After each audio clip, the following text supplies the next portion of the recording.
seperti saya dulu, saya berada di pemerintahannya, bayangin. Dulu saya mengkritik orang, sekarang orang mengkritik seperti mengkritik badan saya kan. Oh, ya itulah. Cuma harus pasang badan. Akhirnya saya harus, dalam tanda kutip, saya harus pasang badan, saya harus menjaga citra, tapi saya lakukan itu dengan pola-pola jurnalistik.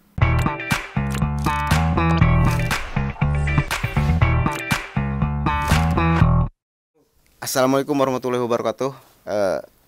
Banten Podcast kali ini kedatangan sosok anak muda yang berprestasi. Beliau namanya Amrin Nur. Tapi gini, Mas Amrin ini yang saya kenal adalah seorang wartawan. Wartawan dulu di Radar Banten. Karena tulisan-tulisannya, beliau itu terkenal luas di kalangan pejabat dan membuat pusing para pejabat. Kita sekarang coba ulas. Kang Amrin, sebelumnya saya ucapkan terima kasih udah hadir ke Banten Podcast. Dan Mas Amrin dalam kondisi sehat ya. Walafiat, alhamdulillah. Udah sering itu ya, apa namanya, di swab ya. Alhamdulillah. Pernah berapa kali kena? Alhamdulillah baru sekali. Ya. Alhamdulillah baru sekali dan nggak mau lagi. Dan tidak mau lagi. Ya. Nggak mau lagi. Saya kehilangan ibu saya karena COVID juga. Karena ibu saya meninggal karena COVID. Berbarengan dengan saya positif. Di bulan apa itu, Kang Amrin? Di bulan Agustusan lah. Juli. Di bulan Juli. Di bulan Juli. Juli tahun ini berarti ya? Iya, baru minggu kemarin tanggal 29, 40 hari ibu meninggal. Ya, kita turut berbelasungkawa. Siap. Kang Amrin, Kang Amrin ini seorang, dulu yang saya kenal itu seorang wartawan, Kang Amrin. Iya. Dan sosok Kang Amrin itu merupakan orang yang membuat gerah para pejabat-pejabat di Pemprov. Iya. Waktu itu di Radar Banten, nggak apa-apa kita sebutkan saja. Iya. Media Radar Banten yang media terbesar waktu itu di Banten lah. Nah, tapi sebelum Mas Amrin cerita, karena kenapa harus Mas? Karena saya ramah di pendopo itu, Amrin ini dipanggil Mas Amrin. Iya. Sebenarnya Bupati panggil saya Mas walaupun saya orang Sunda. Sunda ya. Iya. Nah, Mas Amrin, bagaimana mungkin ceritakan sedikit latar belakang Kang Amrin yang dulu saya tahu itu di FKIP matematika, kemudian menjadi wartawan. Sebenarnya saya agak kaget. Tapi anehnya ketika dari matematika kemudian masuk ke wartawan, jadi wartawan yang sukses, bahkan jabatan terakhir di Korlip kalau nggak salah. Kan waktu itu pernah juga saya di Banten TV sama-sama satu gedung. Nah, dari matematika menjadi wartawan dan wartawannya sukses. Ini kan apa namanya ya, agak susah. Sementara ya saya waktu itu di jurnalis juga sama-sama satu gedung. Nah, kira-kira bagaimana perjalanan itu bisa terjadi, Mas Amrin? Ya, terima kasih Mas Beni. Jadi kita memang manusia kadang bisa berencana, dan Allah itu akan memberikan apa yang kita butuhkan, bukan yang kita inginkan. Nah, memang saya kuliah di FKIP Matematika, saya harusnya jadi guru. Iya. Tapi saya tidak memilih profesi itu. Bukan berarti saya menganggap profesi itu kurang baik, tapi profesi itu karena profesi tersebut sangat baik, makanya belum cocok buat saya yang memang kurang baik, belum baik. Jadi akhirnya setelah lulus matematika saya tidak mengambil profesi guru matematika pula, tapi saya memilih profesi sebagai jurnalistik. Kenapa demikian? Karena kita menganggap bahwa pers itu adalah pilar demokrasi keempat. Walaupun tidak tukang demo sih dulu waktu mahasiswanya ya. Tukang demo. Jadi karena walaupun tidak masuk dalam tatanan perundang-undangan, tapi kita selalu menganggap pers adalah demokrasi keempat, yang bisa mengubah sesuatu yang belum baik menjadi baik. Karena saya tidak berada di sisi eksekutif, legislatif maupun yudikatif, maka saya harus berada di sisi pers sebagai pilar demokrasi keempatnya. Karena itu saya memilih pers agar saya bisa mengubah tatanan pemerintahan, tatanan sosial, politik dan lain sebagainya. Walaupun tidak banyak, minimal saya punya upaya ke sana. Karena itu dunia jurnalistik saya pilih menjadi bagian dari kehidupan saya. Setelah lulus kuliah di FKIP Matematika Untirta. Nah, proses dari matematika kemudian pindah ke jadi wartawan itu lumayan kan, butuh proses kali. Butuh proses. Apakah ada ikut kursus atau belajar menulis lagi? Atau gimana? belajar Bagaimana singkat. pengaruh matematik terhadap jurnalis itu? Matematika, kita kan selalu menganggap matematika itu ilmu tentang hitung-menghitung, ilmu rumus, algoritma, Instagram, turunan sampai dengan analis real. Tapi kalau di matematika ada juga namanya mata kuliah logika matematika. Nah, itu membuat pola pikir saya, kemudian interaksi sosial saya menjadi lebih terarah mungkin karena saya kuliah matematika. Tapi ingat Mas Benny, bahwa matematika itu bukan persoalan tambahan, pengurangan, pembagian atau perkalian. Saya bisa menebak tanggal lahir Mas Benny dari proses matematika. Mau dicoba? Menebak tanggal lahir doang kan, bukan Tanggal menebak lahir. Enggak. masa Isi depan. rekening, isi rekening. Terus caranya gimana? Nah, bisa ambil kertas sama pulpen, kita kali mengkali, bagi membagi kurang berkurang. Oke. Tanpa disebutkan tanggal lahir dan bulannya. Coba Bos, Bro. Tapi jangan dihitung masa depan saya. Ya enggak, isi dompet. Jangan hitung, Bos. Aduh, kalau dihitung bahaya ini. Nah, gimana caranya? Ini udah ada kertas, pulpen. Udah. Sekarang jangan disebutkan ke saya ya. Tanggal lahirnya jangan disebutkan ke saya. Okay. Jangan disebutkan. Udah, tanggal lahirnya. Oke. Nah, sekarang tanggal lahir Mas Benny dikali 5. Oke. Kalkulator. Coba. Kalkulator. Oke. Sekarang pakai kalkulator. Ya.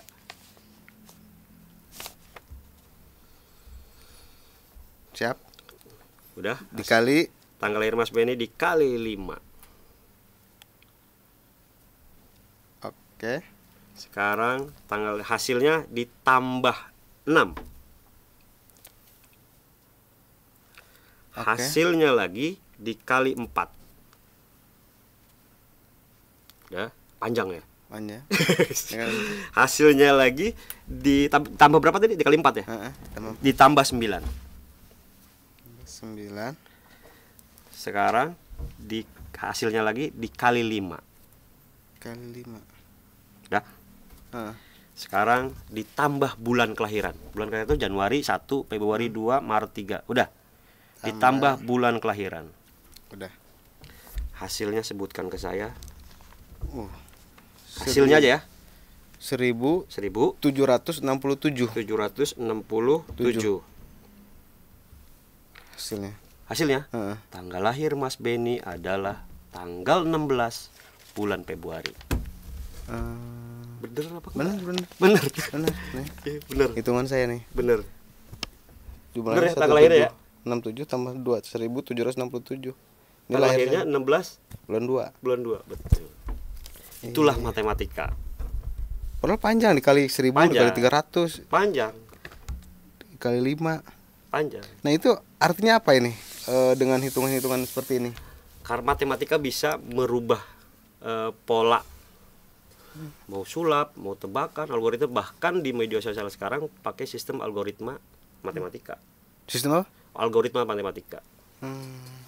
Kayak contoh algoritma Instagram, algoritma YouTube, algoritma Facebook, algoritma TikTok termasuk. Kalau saya lemah, Kamrin, di matematika itu dari zaman sekolah selalu jeblok aja nilainya, hitung-hitungan itu. Ya, karena matematika itu memang dianggap sulit. Nah, itu yang tertanam dalam alam bawah sadar kita, sesuatu yang sulit menjadi sangat sulit karena kita memikirkan hal-hal apapun tentang matematika sulit. Karena diri kitanya yang menolak untuk mudah. Kita kan selalu berpikir matematika itu susah. Wah, susah, gurunya killer. Pusing dan sebagainya. Karena diri kita menolak untuk bisa mudah. Nah, kalau diri kita menolak untuk menerima kesulitan itu dan tertanam dalam alam bawah sadar kita bahwa matematika mudah, itu semua akan mudah. Karena sesuatu yang sulit karena kita menganggap hal tersebut sulit. Iya. Orang jomblo susah dapat jodoh karena mungkin dia berpikir dia jodoh itu susah. parah. Karena yang saya mudah ngitungnya tentang pendapatan aja. Iya. Udah masuk ke istri semua. Nah, terus dari kemudian jadi jurnalis setelah di matematika. Apakah dihitung juga bagaimana menjadi jurnalis gitu? Jadi wartawan. Saya belajar singkat tentang jurnalistik. Saya belajar tentang kode etik jurnalistik. Saya belajar tentang undang-undang pers dalam waktu singkat. Dulu kalau di Untirta, di depan Untirta itu sebelah kanan sebelum terminal ada toko buku. Dulu toko buku banyak banget berjejer. Sebelum saya melamar kerja di Radar Banten, saya menghabiskan 2 hari untuk belajar tentang jurnalistik. Tentang apa itu undang-undang pers, tentang apa itu kode etik jurnalistik, dan apa itu lead, judul, lead, isi berita, kutipan langsung, kutipan tidak langsung. Saya belajar 2 hari. Dan ketika saya sudah belajar, baru saya memberanikan diri melamar di Radar Banten. Dari belasan orang yang melamar, salah satunya ada beberapa juga yang sarjana komunikasi. Dan alhamdulillah Tewas. Lewat sarjana matematika yang salah satunya yang diterima. menang, yang unggul. Salah satunya yang diterima. Nah kemudian karena saya kenalnya ketika jadi wartawan waktu itu, Kang Amrin ini juga sering membuat pusing para pejabat akibat tulisan-tulisan dari media Kang Amrin di Radar Banten, tulisan-tulisan Kang Amrin. Nah bisa diceritakan mungkin sedikit walaupun itu udah lama, dan berapa tahun sih Kang Amrin di media itu? Saya jadi mulai dari 2009 sampai 2017. Hampir 89 tahun. 89 tahunan ya? Iya, 89 tahunan. Waktu itu Kang Amrin besar loh di Radar Banten, Kang. Alhamdulillah. Dan waktu itu jaya juga Radar Banten. Pengalaman apa saja? Pernah intervensi kah? Pernah diintimidasi gitu? Iya. Intimidasi pernah juga, tapi pengalaman lebih banyak karena saya mengelola jiwa kritis. Saya nggak pernah jadi jurnalistik attacking misalnya dari sisi pribadi. Saya selalu ke sisi kebijakan. Misalnya dulu ketika zaman pemerintahannya gubernurnya Ibu Atut, misalnya saya ikut mengawal proses dana hibah misalnya. Kemudian kebijakan waktu saya liputan di Dewan, bagaimana saya mengungkap proses anggaran reses yang ternyata tanda kutip manipulatif, reses-reses Dewan waktu itu. Dan semua memang gerah, tapi saya bukan nyerang sisi pribadi, tapi ada tatanan pemerintahan, ada tatanan anggaran yang memang harus diperbaikin. Kalau soal intimidasi, saya pernah, mungkin yang paling kuat itu intimidasi ketika saya melakukan pemberitaan tentang penambangan pasir di daerah Curug, Kecamatan Curug, Kota Serang. Karena itu penambangannya ilegal, makanya saya beritain, saya masuk juga, saya harus pola-pola investigasi, pola-pola reportase misalnya. Kemudian intimidasi itu masuk melalui handphone, nyari saya misalnya ke kantor, nyari saya lewat teman-teman saya dan sebagainya. Dan intimidasi itu lewat handphone ya luar biasa gitu, intimidasinya udah ancaman. Tapi menurut saya itu tidak menghentikan saya untuk terus kritis sampai penambangan pasir tersebut ditutup. Kalau teman-teman dari arah Curug itu sebelum jembatan menuju Petir itu, sebelum jembatan 2 itu sebelah kanan itu eks penambangan pasir. Sebelah kanan itu. 9 tahun ya di Radar Banten. Berarti Kang Amrin itu waktu itu masih belum nikah, kemudian proses nikah juga waktu jadi wartawan di Radar Banten waktu itu ya. Dan tidak mudah kalau nikah menjadi wartawan. Nanti ditanya juga gitu. Apa katanya? Ditanya wartawan. Karena sesi wartawan itu tantangannya adalah sekarang ada oknum wartawan yang memanfaatkan profesi wartawan untuk mencari keuntungan tertentu. Kalau orang bilang sekarang tuh tanda kutip wartawan bodrek lah dan sebagainya. Dan itu terasumsi di masyarakat bahwa wartawan waktu saat itu memang harus dipacu kita untuk jadi wartawan profesional. Gitu. Makanya tantangannya ketika saya ngelamar, wartawan profesinya ya. Wartawan tuh yang suka begini begitu. Saya jelaskan lebih baik lah ke calon mertua waktu itu bahwa saya tidak begitu. Dan alhamdulillah sampai nikah dan diterima dan punya anak sekarang. Dan itu lumayan ini ya. Terus gini, Kang 9 tahun di Radar, kemudian juga sukses di Radar Banten. Nah, Kang Amrin memutuskan lagi untuk pindah menjadi staf khusus apa tenaga ahli bidang media? Staf khusus. Waktu itu SK-nya staf khusus Bupati bidang media. Ya. Nah, apa yang kemudian yang menjadi pertimbangan? Karena posisi Mas Amrin ini di Radar Banten udah korlip loh. Waktu itu koordinator liputan. Mungkin juga itu kan pilihan yang berat. Bagaimana bisa mengambil keputusan untuk menjadi staf khusus? Saya kalau kerja dimanapun saya selalu berprinsip jujur dan tanggung jawab. Dan saya totalitas kalau lagi kerja. Tapi saya berhadapan dalam situasi yang saya harus memilih. Tetap di Radar Banten apa saya harus keluar gitu misalnya. Dan waktu itu secara finansial alhamdulillah aman lah. Saya sampai bisa punya rumah dan lain sebagainya. Tapi saya harus memilih untuk berada di dua pilihan tetap di Radar Banten yang membesarkan dan juga saya membesarkan Radar Banten. Dan saat itu Radar Banten tengah berjaya sangat. Waktu tahun 2017-an itu sangat berjaya sangat. Posisi Mas Amrin di Korlip, koordinator liputan. Tapi sekali lagi saya termasuk orang yang suka tantangan. Orang matematika itu kalau ada masalah dia harus selesai sampai selesai. Prosesnya harus saya jalanin. Tidak bisa menyerah sebelum hasilnya ketemu. Makanya saya memutuskan untuk keluar dari Radar Banten. Saya memilih mengundurkan diri dari Radar Banten.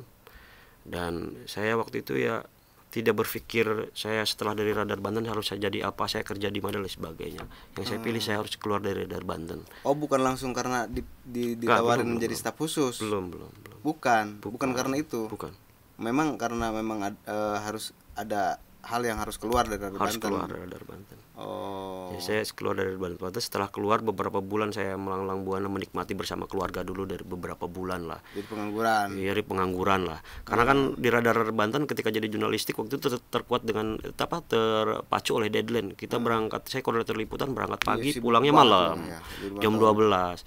Jadi ketika saya berangkat anak masih tidur. Ketika saya pulang anak sudah tidur. Nah, ketika saya berhenti di Radar Banten saya menikmati beberapa bulan menjadi pengangguran tapi menikmati waktu bersama keluarga dulu. Setelah itu baru saya ditawari menjadi staf ahli Komisi 5 DPRD Banten sekaligus jadi staf khusus Bupati Serang waktu itu. Merangkap jabatan. Jadi dua profesi dengan beda APBD. Karena itu juga berhubungan tugasnya. Saya staf khusus bidang media. Di staf ahli Komisi 5 itu saya nggak bertahan lama, hanya sekitar nggak ada lebih dari setahun. Saya memilih mengundurkan diri dari staf ahli Komisi 5 DPRD Banten. Waktu itu saya memilih konsentrasi di staf khusus bidang media. Karena nggak bisa dua langsung dirangkap ya? Bisa aja. Nggak, karena APBD-nya berbeda. Tapi menurut saya kalau kerja sesuatu saya ingin fokus. Jadi saya memilih staf khusus Bupati Serang bidang media. Dan saya berpikir kenapa saya harus ngambil posisi itu ketimbang posisi lain. Karena sekali lagi Ibu Bupati Serang ini menurut saya visioner, kepala daerah yang tengah mengubah Kabupaten Serang menjadi lebih baik, dan saya harus bantu beliau untuk itu untuk melakukan cita-citanya itu. Dan selain itu juga karena udah kenal ya, sudah akrab sebelumnya waktu jadi wartawan ya. Jadi wartawan, karena fungsinya wartawan itu kita kenal banyak orang dan dikenal banyak orang. Dan karena mungkin saya dikenal banyak orang, kemudian salah satunya beliau menawarkan saya ketika saya sudah berhenti dari Banten, beliau menawarkan saya untuk jadi staf khusus waktu itu. Dari beberapa staf khusus. Dari 4 staf khusus saya salah satunya. Sekarang staf khusus bidang media. Bidang media. Tugasnya apa aja sih, Kamrin? Kerja-kerja bupati kan memang sangat banyak. Misalnya staf khusus ada 4 staf khusus bidang media, keuangan, pemerintahan, dan hukum. Dan tidak ada unsur politik dalam pengangkatan staf khusus tersebut. Kenapa demikian? Karena saya belum menjadi orang politik waktu itu. Saya dan 3 orang yang lain juga purna ASN, purna PNS, pensiunan semua, dan tidak ada unsur politik pengangkatan. Nah, tugas-tugas staf khusus ini terkait dengan perbantuan lah. Perbantuan dan juga diminta dibantu bupati untuk menjadi katalisator antara eksekutif pemerintah daerah dengan media, dengan wartawan salah satunya. Kedua, menjadi orang yang memaksimalkan proses sosialisasi, publikasi, dan juga mengekspos kerja-kerja kepala daerah, terutama bupati, wakil bupati, dan juga pemerintah Kabupaten Serang kepada publik. Nah, aksesnya itu melalui media. Kita selalu terbatas media itu terkait dengan wartawan, dengan jurnalistik. Tapi kalau sekarang media itu lebih luas, termasuk media sosial. Dan dunia digital ini terus berkembang. Oleh karena itu pemerintah daerah harus diarahkan ke sana. Karena minimal gini, pemerintah daerah ini sudah bekerja. Nah, kerja-kerja pemerintah daerah, kerja-kerja bupati, wakil bupati itu harus terekspos maksimal di media. Media massa sekarang harus masuk lagi di media sosial. Nah, sekarang kan dunia media sosial luar biasa, termasuk podcast ini kan. Nah, tugas saya itu termasuk menyambungkan kepentingan-kepentingan media dengan ibu bupati. Gitu. Kan teman-teman media juga punya kepentingan terhadap pemerintah daerah. Lebih sibuk mana, Kamrin, ketika jadi wartawan sama sekarang dari segi waktu? Sama-sama sibuk, Sama-sama cuma padat beda. Ya, beda ritme aja. Kalau pendapatan jauh lah ya. Relatif lah. Relatif ya. Tapi bersyukur, alhamdulillah. Bersyukur ya. Alhamdulillah. Kalau dari segi pendapatan nggak terlalu ini ya, nggak terlalu. Ya beda-beda dikit kita, beda-beda jauh. Nggak bercanda. Terus saya juga melihat bahwa misalkan ketika sebelum dan sesudah ada tenaga ahli bidang media atau staf khusus bidang media, Pemkab terlihat begitu peringkat positifnya sangat menonjol gitu. Karena memang orang yang diambil juga orang yang pas gitu, orang yang memiliki keahlian di bidang itu. Di tenaga staf khusus ini juga Kang Amrin juga aktif di PMI ya. Aktif di PMI. Ditempatkan di PMI juga. PMI juga sama beliau diminta. Ngapain lagi tuh? Saya diminta beliau, Ibu Bupati Serang yang kebetulan juga ketua PMI Provinsi Banten menjadi ketua bidang organisasi. Jadi menurut saya Ibu selalu bilang kita nih sibuk di eksekutif, tapi kita juga harus sibuk di sisi sosial. Walaupun di eksekutif juga ada kerja-kerja sosial, tapi kalau di PMI itu murni kerja sosial, nggak ada kepentingan profit secara finansial, nggak ada di PMI. Lebih banyak ke kerja-kerja sosial. Makanya saya diajak beliau untuk masuk ke PMI di ketua bidang organisasi.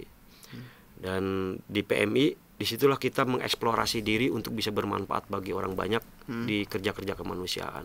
Bukan sekedar donor darah, bencana, termasuk sekarang dari penanganan COVID. Saya menjadi bagian dari gugus tugasnya di PMI. Dan ketika ada bencana harus jadi garda terdepan. Garda terdepan PMI. Juga PMI juga. Dan Kang Amrin ini saya sering lihat di medsos juga aktif, kemudian pakai baju Golkar gitu, pakai seragam partai politik. Apalagi itu, nggak mau ngapain lagi, banyak amat. Saya seperti menjadi bagian yang kata orang tidak terpisahkan dari Ibu Bupati Serang lah. Iya, tidak terpisahkan. Di mana ada beliau, di situ ada saya. Menurut saya karena amanah, bagi saya amanah. Kalau beliau perintah, bagi saya tidak ada hal yang saya bisa tolak kalau itu positif. Termasuk di Golkar. Saya diminta bantuan juga beliau untuk masuk Golkar. Itu perintah bagi saya karena saya udah wakil ketua bidang MPO namanya. Media dan penggalangan opini, tidak jauh juga dari media.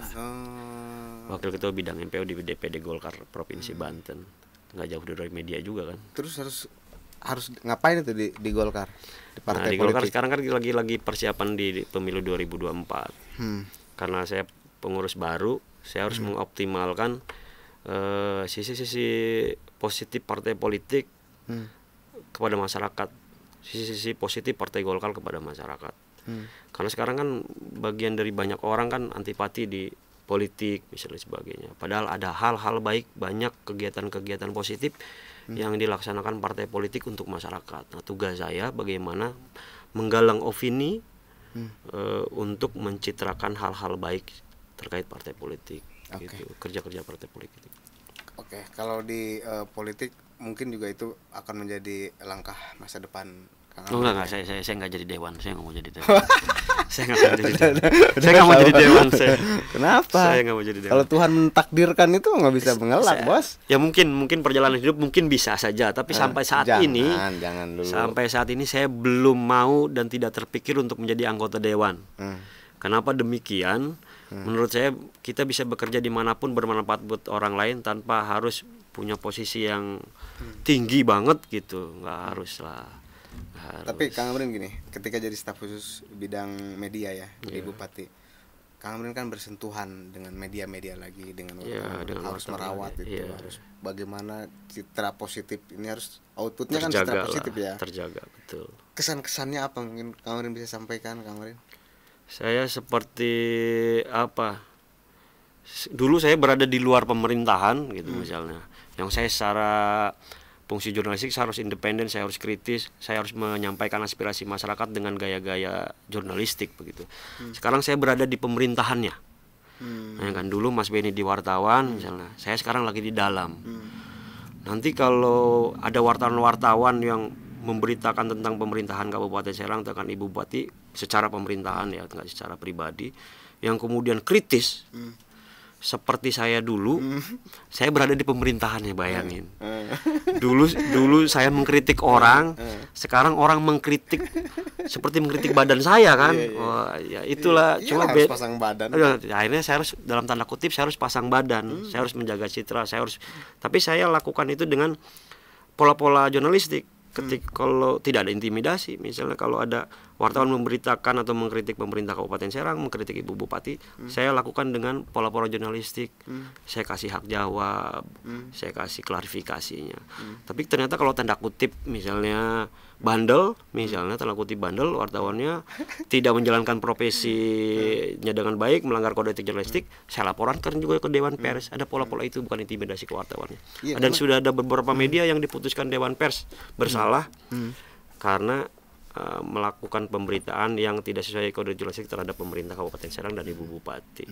Karena gini Kang, ini buat saya itu karena saya latar belakangnya profesi saya juga wartawan, itu hal yang membanggakan ketika seorang wartawan bisa menjadi staf khusus bupati. Ya, alhamdulillah. Artinya kan profesi ini diakui oleh seorang bupati, gitu, yang membanggakan, sehingga itu bisa menjadi motivasi buat teman-teman wartawan lain, bisa jadi staf ahli terus bidang apa lagi. Sangat terbuka. Sangat terbuka itu. Nah, ini menjadi salah satu prestasi yang membanggakan. Jangan sampai Kang Amrin ini nanti ketika udah jadi staf khusus, tadi disampaikan, berbenturan dengan teman-teman sendiri, karena harus merasakan dulu waktu jadi wartawan seperti apa, bagaimana merusak, mengkritisi. Saya berkaca kepada diri saya sendiri. Saya begitu dulu, kok saya sakit ya sekarang. Sekarang Oke. Terus yang paling berkesan juga ketika Kang Amrin jadi staf khusus ini, terhadap pimpinannya seperti apa? Kang Amrin ini dikenal di OPD ini loh. Wow, kayak semacam ringnya Butatu kan, kemudian itu jadi orang kepala OPD ini ibaratnya tunduk terhadap perintah Kang Amrin. Enggak juga. Saya tidak pernah, saya ditugaskan Ibu untuk hal-hal yang berkaitan dengan media aja. Jadi kalau ada pemberitaan media yang perlu klarifikasi OPD atau dinas atau kepala dinas dan lain sebagainya, saya harus nyambungin kepala dinas. Dan kemudian saya jawab, misalnya saya bantu dengan pola-pola jurnalistik, misalnya itu aja. Tapi sebenarnya bukan tunduk juga, bukan, karena saya jalurnya jalur koordinasi. Saya khusus media, di luar itu tidak ada hal-hal kepentingan lain saya di pemerintah Kabupaten. Rencana ke depan apa Kang, ketika misalkan punya desain untuk Pemkab nanti ke depannya seperti apa, di khususnya di dunia internet, di dunia maya, media, di brandingnya? Jadi pemerintah Kabupaten Serang ini kan pemerintah paling tua di Banten. Usianya jadi sekarang nanti bulan Oktober usianya 495 tahun. Paling tua, pemerintah paling tua di Oktober ini ya. Nah, oleh karena itu jangan sampai pemerintahan paling tua membentuk ke karakter birokrasinya. Kita kan dunia sosial, dunia media sekarang sudah berkembang. 270 juta penduduk Indonesia kan, sekitar 70%-nya sudah melek media. Aktif di media sosial rata-rata 4 jam. Nah, pemerintah Kabupaten Serang harus masuk di sisi medianya, harus terdigitalisasi. Pelayanan pemerintah daerah harus mudah diakses. Oleh karena itu saya sedang bersama Ibu Bupati, misalnya diperintah oleh Ibu Bupati juga, dan alhamdulillah beliau sangat fokus ke sisi-sisi teknologinya, di samping sisi kesehatan, infrastruktur dan pendidikan kan kalau beliau fokusnya. Tapi saya juga diperintah beliau untuk mendampingi beliau untuk mendorong pemerintah Kabupaten Serang untuk masuk ke sisi digitalisasi. Pokoknya harus layanannya harus, terutama layanan masyarakat. Betul. Harus mudah ya. Makanya kita akses, dulu itu saya akses ke Facebook, saya bantu akses ke Facebook, ketemu orang-orang Facebook misalnya, terus akses ke media-media, dan juga digitalisasinya sekarang sedang berproses. Aplikasi-aplikasi pelayanan sedang berjalan di Dukcapil, di pelayanan di Snaker kartu kuning udah digitalisasi. Dan sekarang juga website pemerintah Kabupaten Serang juga alhamdulillah lebih baik gitu. Sekarang dalam waktu dekat kita juga sedang proses untuk merangkul lah para hacker positif, misalnya para hacker yang baik, kan hacker ada yang negatif dan yang positif. Ini saya lagi mengumpulkan bersama Kominfo lah, ide-ide teman Kominfo juga, untuk mengumpul hacker-hacker yang baik untuk bisa mengamankan digitalisasi pemerintah provinsi dalam program Bagbanti namanya. Nah, kalau sebutannya para bug hunter ini, Kalau bug hunter itu nanti kita rekrut. Kalau SDM pemerintah Kabupaten Serang kan secara teknologi terbatas. Tapi kalau kita harus dibantu oleh masyarakat, mahasiswa dan lain sebagainya untuk bisa mengawasi proses digitalisasi dan juga ikut mengamankan. Nanti kita apresiasi. Oke. Kalau dari good governance-nya apa tuh pemeringkatan dari Komisi Informasi Kabupaten Serang udah masuk belum? Masuk, udah 3 besar kan? Udah 3 besar. 3 besar. Nah sekarang lagi proses lagi itu pemeringkatan Komisi Informasi juga. Oke. Dan itu juga menjadi fokus juga kan? Di tingkat kabupaten ya? Ya, kita target menjadi nomor 1 sih. Tapi memang di provinsi? Iya, di provinsi, tingkat provinsi kita target nomor 1. Sekarang tapi memang nomor 3. Tapi kan amanat Undang-Undang 14 tentang keterbukaan informasi publik ini memang harus mengakar sampai ke kecamatan. Bagaimana kita membentuk PPID utama, kita harus membentuk PPID pembantu, dan juga proses-proses lain ketika ada sengketa dan permohonan informasi. Dan beberapa sidang adjudikasi juga kita menang. Dan kalau di laporannya Kemendagri, kita urutan pertama, yang paling respon dan paling cepat dalam merespon keluhan-keluhan masyarakat. Itu yang paling penting sebenarnya. Iya, yang paling cepat. Dan itu ada di Kominfo, di Dinas Kominfo. Demikian tadi Kang Amrin, terima kasih udah hadir di sini di podcast Banten. Mudah-mudahan Kang Amrin selalu sukses ke depan. Amin, sama-sama Mas Ben. Menggait terus Ibu Bupati dan bisa menjadi percontohan ketika Kang Amrin ada salah satu tenaga ahli media di pemerintah, khususnya di Banten lah. Mudah-mudahan Kota Serang, Kota Cilegon, Pemprov itu mengikuti dan harus jadi bahan, karena saya lihat belum ada loh di Kota Serang, Kota Cilegon belum ada tenaga ahli yang seperti Kang Amrin yang masuk diangkat jadi staf khusus, dan mudah-mudahan PMK menjadi percontohan Kang Amrin. Iya, berbagi pengalaman. Bisa menjadi contohan untuk pemerintah-pemerintah yang lainnya gitu. Ya, siap. Terima kasih ya. Demikian tadi bincang-bincang kita. Wabillahi taufiq wal hidayah. Wassalamualaikum warahmatullahi wabarakatuh. Terima kasih. Terima kasih.